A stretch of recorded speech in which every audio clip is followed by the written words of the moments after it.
Привет! Сегодня у меня необычный выпуск, потому что я все же решила разобраться в сложных китайских именах. Если вы, как и я, любите посмотреть китайские дорамы, то наверняка сталкивались с этой проблемой. Постоянно путаются имена, кланы, города, кто чей брат, кто кому мстит. Попробуй разберись. И хоть сюжет часто увлекательный, но я ловлю себя на мысли, что я теряю весь смысл. Просто потому, что не могу вспомнить, как кого зовут. Знакомо, правда? Поэтому сегодня я расскажу на примере полюбившейся дорамы «Сон во сне», какой глубокий смысл скрывается за именем каждого героя. И мы даже представим, как бы звучали имена наших полюбившихся героев, если бы они оказались в славянской сказке. Ведь в китайской культуре, как и в любой другой, имя – это не просто набор звуков, это целая история, пожелание или мощный символ, который родители вкладывают в своего ребенка. А уж фамилия – это вообще отдельная песня. Она формировалась веками, отражая историю рода, его происхождение, социальный статус и даже традиционные символы семьи. И начнем мы, конечно же, с главной героини, той самой девушки, которая по сюжету попадает в сценарий дорамы, в которой она должна была сниматься. По сценарию ее зовут Сун Имэн, вот с таким иероглифом. И в Китае фамилия Сун – это символ великой династии Сун, целого золотого века культуры и величия. И иероглиф этот означает благородство. А вот славянское значение благородства имеет фамилия Романовы. Дальше идет имя И, вот с таким иероглифом, которое означает изящное или утонченное. Из всех прекрасных славянских имен Глафира, Глаша, Снежанна, мне кажется, Глафира и Глаша в нашу сказку не особо рисуются, поэтому я выбрала имя Снежанна. Также по некоторым источникам сообщается, что Снежанна можно сокращенно называть Анна или Жанна. И, наконец-таки, отчество Мэн, вот с таким иероглифом, что означает сон или мечта. В славянской же культуре с таким значением я нашла имя Мирослав. Думаю, это идеально подходит для нашей героини Сун Имэн, что в переводе на русский Романова Снежанна Мирославовна. А вот так это звучит. Снежанна, когда мы так отдалились? Пишите в комментариях, как вам такое звучание, и смогли бы вы лучше запоминать сюжет, и если бы в озвучке применяли все же славянские имена. А на очереди у нас следующий герой Нань Хэн, вот с таким иероглифом. Принц, который по сюжету вроде бы хотел убить главную героиню, но сценарий меняется, и он влюбляется в нее. В общем, фамилия Нань, вот с таким иероглифом, в Китае напрямую указывает на юг.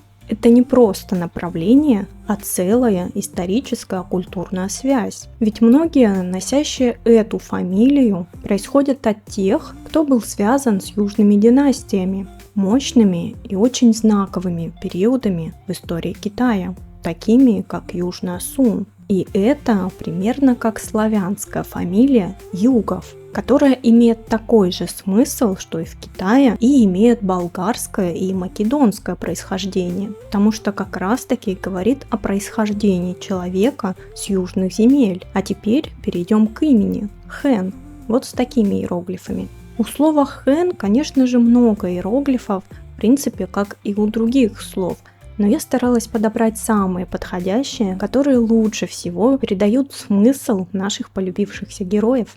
Поэтому данный иероглиф Хэн несет в себе постоянство и стойкость. А вот в славянском о твердости духа и силе говорит имя Константин, которое с греческого переводится как «постоянный и стойкий». А если добавить еще больше силы, то это будет имя Тимур, что значит «железный», что тоже прекрасно ассоциируется со стойкостью.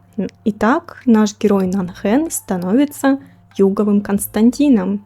Но мне, честно говоря, почему-то больше нравится Югов Тимур. Но давайте послушаем, как это будет выглядеть в дораме.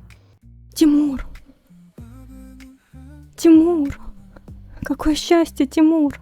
Как вам такое преображение? Но перейдем к следующему герою. И время для главного поворота в нашей дораме. Ведь наш герой Нанхэн не так уж и прост. Он играет сразу две роли и, соответственно, имеет два имени. Давайте же раскроем вторую личность нашего Тимура Югова или Нанхэна. Второе имя героя – это Ли Шилю. Это загадочный добродетель в маске, который спасал главную героиню, после чего она, естественно, осталась в восхищении от него. И фамилия Ли в Китае скрывает в себе целую легенду. Легенда о сливе. Одна из популярных легенд гласит, что фамилия Ли вот с таким иероглифом возникла от фамилии Ли вот с таким иероглифом, которая означала правило и управлять. Министр по имени Ли Джен в конце династии Шан навлек на себя гнев царя Чжоу. Его сын Ли Джен сбежал и выжил, питаясь дикими сливами. И в знак благодарности этим сливам за спасение своей жизни он изменил свою фамилию на Ли вот с таким иероглифом, что означает слива. И вот она, новая фамилия, символ выживания и силы. Так что, когда вы слышите Ли, знайте, за этим стоит глубокая сила и стойкость, как у дерева, что дало жизнь. А вот в славянском с таким значением больше подходит фамилия Жилов, так как фамилия происходит от слова «жить» или «жила», что ассоциируется с жизненной стойкостью, выживанием и даже физической крепостью. Жилистый. И эта фамилия хорошо передает идею о выживании в трудных условиях, как в легенде о Ли. Дальше идет имя Ши, вот с таким иероглифом, которое означает роскошь и пышность. Это величие, избыток, все самое лучшее. И идеальным славянским аналогом будет имя Максим, что означает величайший, обильный или самый большой. Оно передает ту же идею широты, величия и изобилия. И, наконец-таки, отчество Лю, вот с таким иероглифом. Этот иероглиф означает поток и движение. Он символизирует динамичность, непрерывность и, возможно, даже изменение. В славянском же варианте этот смысл хорошо передает имя Владимир, что значит «владеющий миром». В контексте потока и движения это отчество может символизировать не просто власть, но и постоянное динамическое развитие, стремление к новым вершинам. Таким образом, второе «я» нашего героя Ли Шилю превращается в Сливина Максима Владимировича. А теперь послушаем, как это будет звучать в нашей дораме. Аня, как ты могла быть такой глупой? Ты каждый день проводишь с Максимом и с Седьмым принцем, но ни разу не подумала о том, кто тебе на самом деле дорог? При чем тут Максим? И перейдем к следующей героине нашей дорамы Сун Итун. По сюжету она сестра главной героини, которая влюбилась в Лю Шилю, но не настоящего, а поддельного. Но об этом чуть-чуть попозже. Как мы уже знаем, фамилия Сун в Китае – это признак благородства, то есть в нашем славянском переводе до сих пор остается Романова. Теперь перейдем к имени. И в случае с Итин, думаю, все же имя не просто об изяществе, а именно об утонченности. Ведь наша героиня имеет неординарное мышление. Она не такая, как все барышни, которые пытаются выйти замуж. Итин не хочет следовать шаблонам, она размышляет глубоко и не боится быть другой. И для передачи этого смысла в славянском языке идеально подходит имя Алина, происходящее от латинского и имеет значение «иная», «другая». Имя Алина звучит нежно, но при этом часто ассоциируется с проницательностью, умом и индивидуальностью. И, наконец, отчество Тин, вот с таким иероглифом, который напрямую означает грация и красота, что в славянском относится к имени Давид. Таким образом, отчество у нас получается Давидовна. Те, кто не смотрел дораму, подумают, как такое возможно, что у двух сестер разные отчества. Да, такое возможно, потому что в дораме у этих сестер разные папы. В итоге наша утонченная и неординарная Су Итин превращается в Романову Алину Давидовну. Как вам? Звучит? А теперь послушаем в дораме. Госпожа Романова Алина, вы были слишком увлечены своим прежним согласием. Надеюсь, вам нравится, как наши герои обретают новые славянские имена. Если да, то пишите в комментариях. Наконец-таки пришло время представить следующего героя. И его имя скрывает тоже глубокие смыслы, хотя в дораме он человек с неизвестным прошлым. И это Шань Гуанхэ, или Второй Мастер. Он также является заместителем главы Ночных Призраков, а еще он влюблен в Сун Итин, и это взаимно. Конечно, иероглифы не прописаны в дораме, но я все же постаралась подобрать самые подходящие иероглифы, которые больше подходят нашему герою. К примеру, фамилия Шан вот с таким иероглифом имеет древнее происхождение и связана с династией Шан, одной из первых и великих династий Китая. Данный иероглиф ассоциируется с мудростью, разумом, умением обсуждать, советоваться и обдумывать. И именно это значение мы возьмем для нашего героя. В славянском же языке такой смысл отлично передает фамилия Разумов, которая напрямую указывает на разумность и рассудительность. Далее имя Гуань, вот с таким иероглифом. Оно означает проходить через, пересекать и преодолевать препятствия.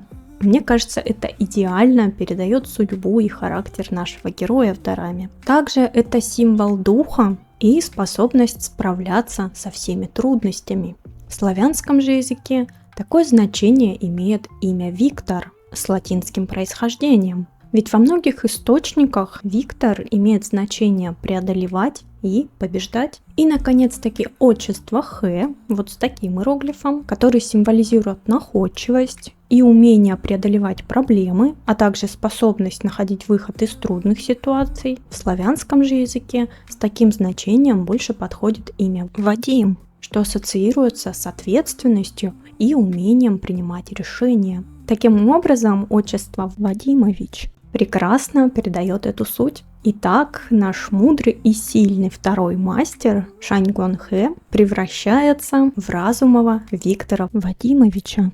И послушаем, как это звучит в дораме. Виктор, что ты делаешь? Быстрее, твоя очередь.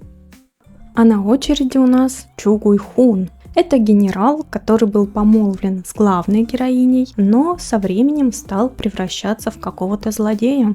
Итак, фамилия Чу вот с таким иероглифом происходит от древнего и могущественного царства Чу, известному своей силой, амбициями и обширными владениями. А в славянском же языке, думаю, идеально эту фамилию передает Богатырев, которая происходит от богатырь. А Богатырев, в свою очередь, имеет тюркские корни. Ведь в древнетюркском языке Ба обозначала титул, сходный с титулом китайского императора, по данным Международного генеалогического центра. А вы об этом знали, что славянские фамилии так тесно переплетались с азиатскими? Но продолжим. Фамилия Богатырев вызывает образы былинных воинов, несгибаемой силы и мужества, идеально соответствуя духу древнего царства Чу. А что же у нас там с именем? Гуй. Вот с такими иероглифами. И в Китае этот иероглиф ассоциируется с османтусом, символом успеха и процветания, а также высокого ранга. Оно звучит как пожелание благополучия и карьерного роста. В славянском же языке похожее значение имеет имя Аркадий, греческого происхождения со значением пастух, что часто ассоциируется с процветанием, спокойствием и благополучной жизнью. И, наконец-таки, отчество Хун, вот с такими иероглифами. И этот иероглиф означает великий, обширный, грандиозный. Он говорит о масштабе личности, о больших возможностях и потенциалах. В славянских же именах это значение великолепно отражает имя Велислав, что значит «великая слава» или «очень славный». Отчество Велиславович подчеркивает величие и масштабность нашего героя. Итак, могущественный Чу Гуйхун в славянской сказке мог бы быть Богатыревым Аркадием Велиславовичем. А теперь послушаем в дораме. Аркадий Велиславович, где Алина и остальная часть семьи Романовых? Где они?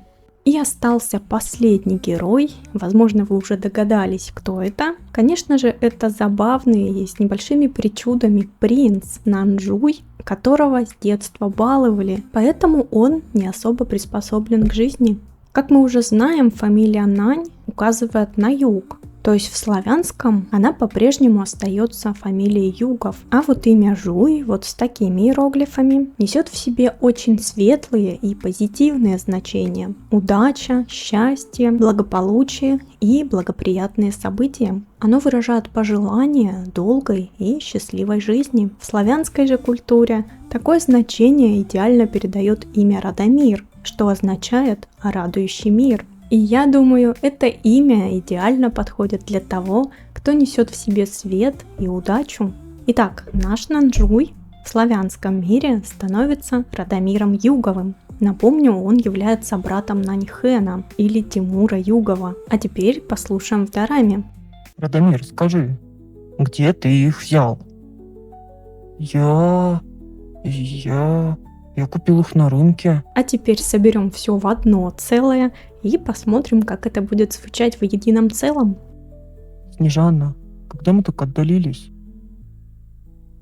Ну, в общем, Аркаш, Югов Тимур безжалостный человек, с ним трудно иметь дело. Тебя наконец-таки выпустили, так что не вступай против него при дворе, ладно? Великий воин Максим, вы это слышите? Каким безрассудным был Тимур? И 5000 против 40 тысяч, о чем он только думал? Четкую стратегию не выработал. Вел войско, выпячивая себя впереди. Знаете что, воин Максим? Тимур, он, наверное, не дружит с головой. Буду честна с тобой. Тот, кого я люблю, это Виктор Вадимович.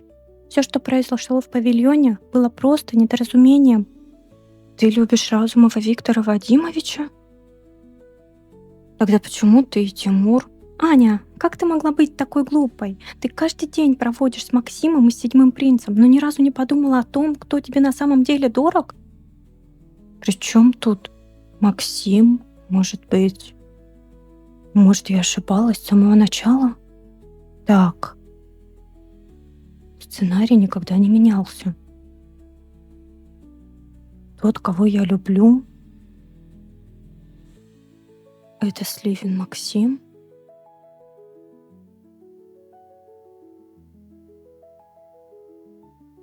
А также Югов Тимур. Радомир, скажи, где ты их взял? Я купил их на рынке. Каждый год в это время Радомир ест красные мандарины с вашим величеством в знак памяти матери. Немногие во дворце знают об этом. Но Аркадий один из них. Виктор, что ты делаешь? Быстрее, твоя очередь.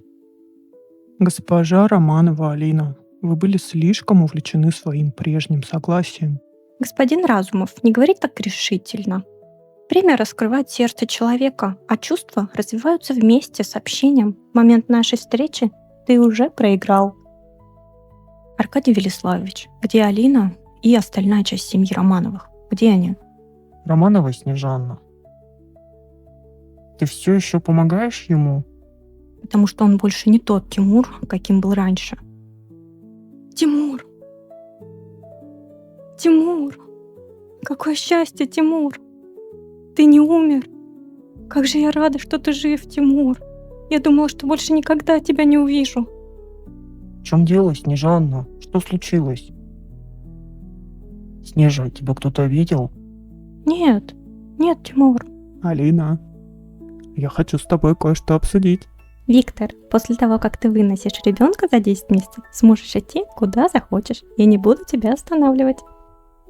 Алина, не шути со мной так. Вот такой небольшой экспериментальный выпуск у меня сегодня получился. Если понравилось, ставьте лайк, пишите в комментариях, устраивают ли вас такие имена. И если понравился такой эксперимент, пишите в комментариях, возможно, разберем еще какую-то дораму. На этом все. Благодарю за просмотр. Всем добра, всем пока.